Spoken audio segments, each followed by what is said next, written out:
എന്തുകൊടുക്കുക? Cinema. സിനിമയാണോ? ഞാൻ നിങ്ങൾക്കൊരു surprise gift കൊണ്ടുവന്നിട്ടുണ്ട്. ഇപ്പൊ ഒരു സർപ്രൈസ്. ഈ സർപ്രൈസിന്റെ പ്രത്യേകത എന്തോന്നറിയാവോ? എന്റെ ബർത്ത്ഡേ ഒന്നും ഇല്ലല്ലോ ഇപ്പം. ഞാൻ പറയുന്ന കേക്ക്. ഈ സർപ്രൈസ് ഇപ്പൊ ബർത്ത്ഡേ ഒന്നും ഇല്ല, ശരിയാ. സർപ്രൈസിന്റെ പ്രത്യേകത എന്ന് പറഞ്ഞു കഴിഞ്ഞാൽ നമുക്ക് ഒരാൾ സർപ്രൈസ് ആയിട്ട് സാധനം തന്നാൽ നമ്മൾ അത് ഒരിക്കലും മറക്കത്തില്ല, എപ്പോഴും നമ്മുടെ ഓർമ്മയിൽ കാണും. ഞാൻ നിങ്ങൾക്ക് ഒരു സർപ്രൈസ് തരുവാ.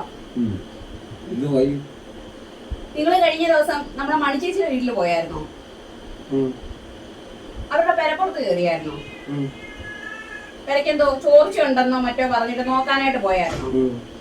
അപ്പൊ ഇന്ന് മണിച്ചേച്ചി എന്റെ കൂടെ അവിടെ കുടുംബശ്രീക്ക് വന്നിട്ടുണ്ടായിരുന്നു. അതുകൊണ്ട് ഞാൻ വിചാരിച്ചു നിങ്ങൾക്ക് ഒരു ഗിഫ്റ്റ് വാങ്ങിച്ചു തരണോന്ന്. അപ്പൊ നാണ്ടേ ഗിഫ്റ്റ് ഇതാ,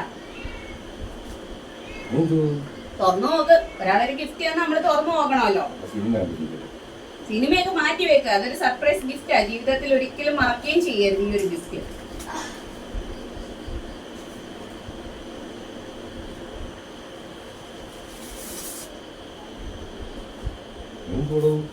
തിന്നാനുള്ളതല്ല, തുറന്നു നോക്കിക്കോ.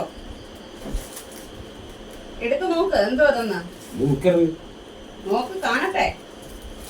നല്ലോണം നോക്കിക്കോ എന്തോ ഗിഫ്റ്റ് എന്ന്. അപ്പൊ നിങ്ങൾ ഈ ഗിഫ്റ്റ് മറന്നു പോവരുത്. കാരണം ഞാൻ ഇന്ന് കുടുംബശ്രീക്ക് ചെന്നപ്പോ ഇതുപോലെ നാണം കെടാൻ ഇനി ഒന്നുമില്ല.